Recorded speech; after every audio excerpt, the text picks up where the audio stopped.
Welcome to the Rim Break Rodeo. We hope this video helps.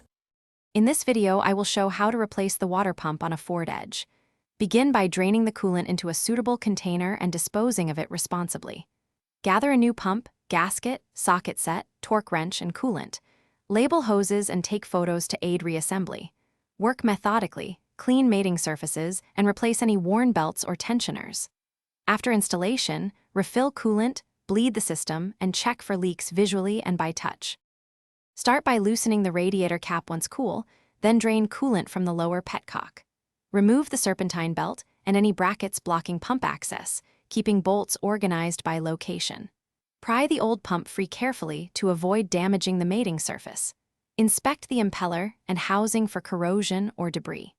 Clean the mounting surface thoroughly with a non-abrasive scraper and solvent, then dry it completely before installing the new pump and gasket.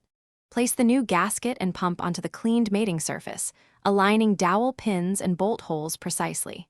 Hand thread bolts first, then torque them in a crisscross pattern to the correct specification to prevent leaks or distortion.